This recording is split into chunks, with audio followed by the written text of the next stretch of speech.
Good evening. It's Tuesday, January 28, 2020 here in Cebu City. I'm Cherry Ann Lim, and here's all you need to know in NewsBits tonight.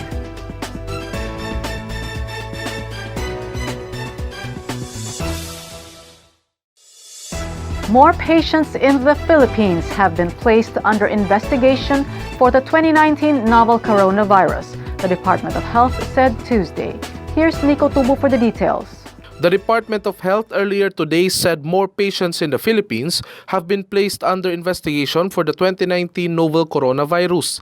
Health Secretary Francisco Duque III said that as of 12 p.m. Tuesday, a total of 27 patients under investigation have been recorded. Duque said of the 27, 3 were already discharged as their laboratory results revealed other diseases. The other 24 patients are in the National Capital Region, Mimaropa, Central Visayas, Western Visayas, Eastern Visayas, and Northern Mindanao. Duque said they are awaiting screening and confirmatory results from the Research Institute for the Tropical Medicine and the Victorian Infectious Disease Reference Laboratory. Reports from Associated Press revealed that 1,771 new cases were confirmed on Monday, raising the total to 4,515.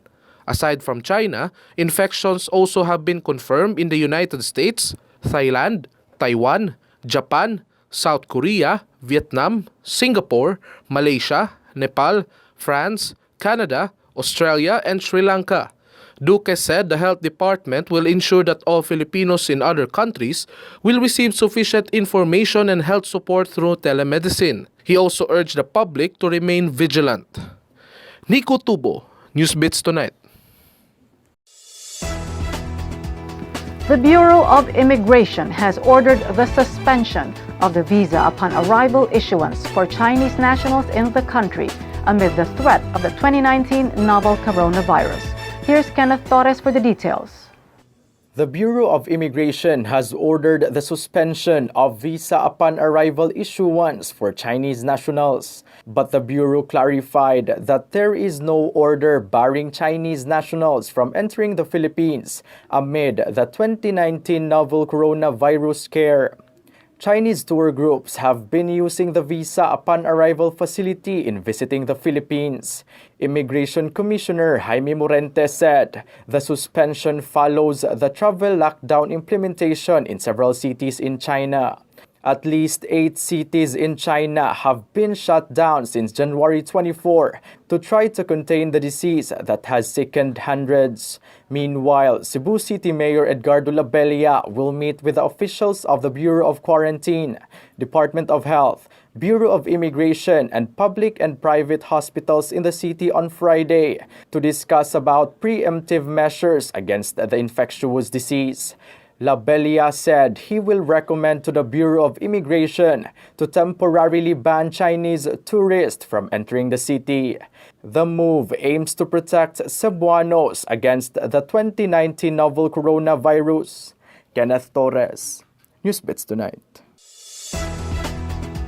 More stories in NewsBits Tonight after this short break.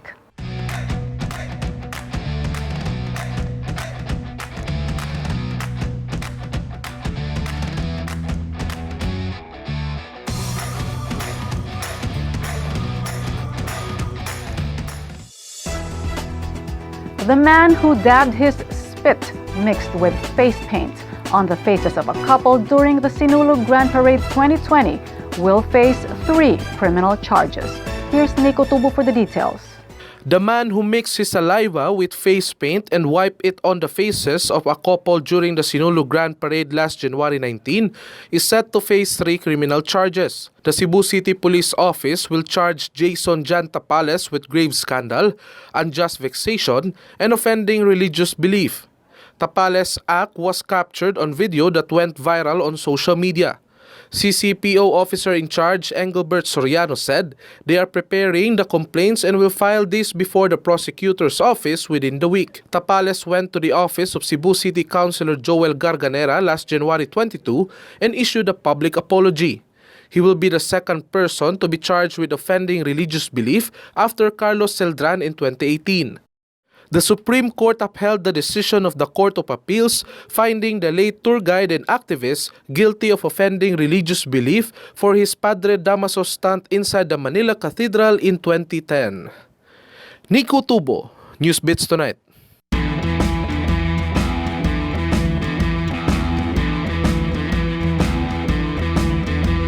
For the latest in sports, here's Kenneth Torres. Aviation experts suspect that the helicopter crash in California, carrying NBA legend Kobe Bryant and 8 others, may have been caused by the pilot becoming disoriented in the fog. The pilot, identified as Ara Zobayan, had been asked and received special clearance to fly in heavy fog just minutes before the crash. Zobayan told air traffic controllers in his last radio message that he was climbing to avoid a cloud layer before plunging more than 1,000 feet into a hillside. Several aviation experts said it is not uncommon for helicopter pilots to be given such permission. But Kurt Dietz, who flew for Bryant dozens of times in the same chopper that went down, said permission is often granted in the area. Helicopter flight instructor Randy Waldman said it is likely the pilot got disoriented in the fog and the helicopter went into a fatal dive. Jerry Kiderick, a retired Army colonel who flew helicopters in Iraq, said that what happened was the most dangerous conditions, adding that the pilot must instantly switch from visual cues using the machine's instrument. He added that if the pilot is not well trained in the instruments, all they can get is a panic situation. The United States National Transportation Safety Board is still investigating the cause of the tragedy. Kenneth Torres, NewsBits Tonight.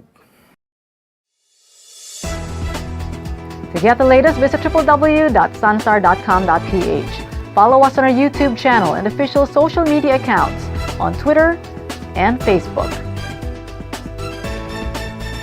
I'm Sherry Ann Lim. Good evening.